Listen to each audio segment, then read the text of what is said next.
Ahojte.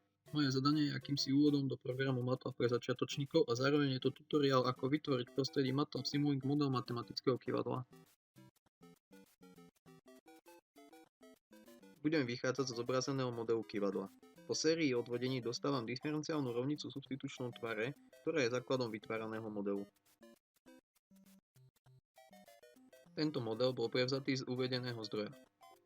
Model umožní simulovať dva zobrazené scenáre. Meranou veličinou simulácií je čas, za ktorý sa kyvadlo dostane do stavu pokoja, teda neosciluje.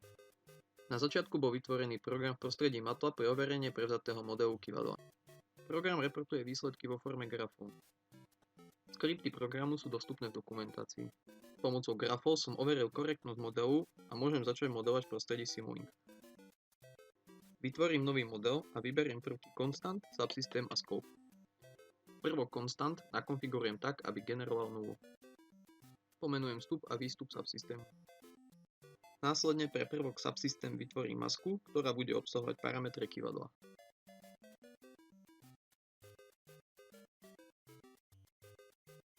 Výstupný signál prvku Constant privediem na vstup subsystému a výstupný signál subsystému privediem na vstup prvku Scope. Nastavím hodnoty parametrov masky podľa hodnôt zo skriptu. Prvok subsystém otvorím pomocou skratky CTRL-U. Z knižnice vyberiem prvok add, ktorý bude chrbticou rovnice a nakonfigurujem ho podľa potreby. Na pulsový vstup privediem vstup subsystému, teda budiacu silu vygenerovanú prvkom Constant. Výstupom prvku add je druhá derivácia uhovej výchylky kyvadla. Výstupný signál dvakrát zintegrujem pomocou prvku integrátor.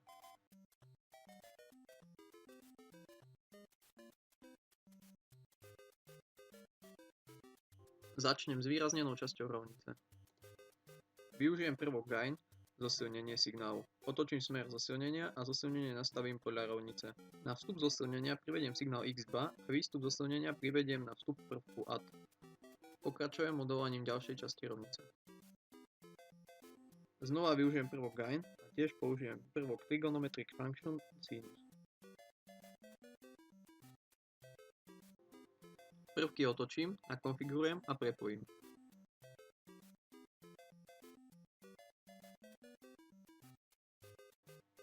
Ako je možno vidieť, jednotlivé časti rovnice odpovedajú jednotlivým častiam modelu. V nastaveniach je ešte potrebné nastaviť krokovanie a dĺžku simulácie. Spustím simuláciu a pomocou prvku Scope si zobrazím výsledok simulácie. Namodelujem druhý scenár s počiatočným impulzom 2 N po dobu 0,5 sekundy. Využijem prvok Signal Builder, ktorý nakonfigurujem tak, aby generoval požadovaný impuls. Tento impuls privediem na vstup subsystému. Subsystém je potrebné opraviť. Počiatočný uhol vychýlenia kyvadla θ nastavím na 0 stupňov. Spustím a skontrolujem výsledok simulácie, následne systém upravím späť na scenár 1.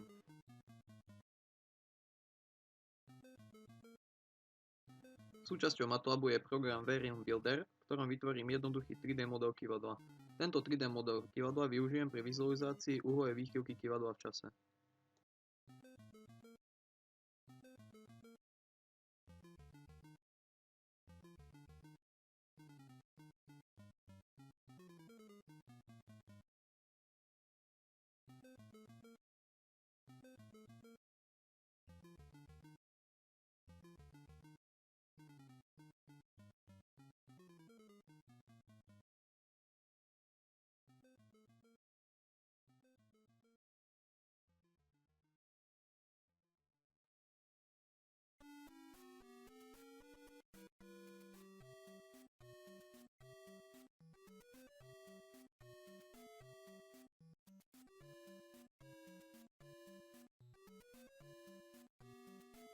Pre vizualizáciu uhovej výchylky kyvadla pomocou 3D modelu budem potrebovať prvky z knižnice Simulink 3D Animation.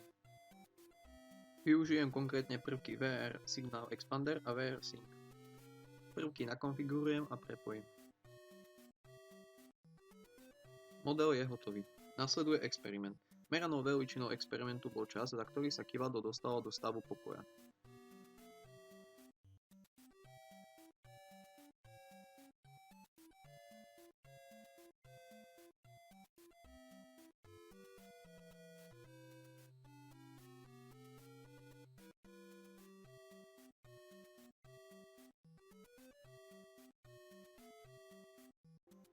Súčasťou zadania bolo tiež vytvorenie reálneho kyvadla s rovnakými parametrami ako v simulačnom modeli kvôli porovnaniu získaných výsledkov a možnosti zhodnotenia, nakoľko sú reálne výsledky odlišné od simulovaných.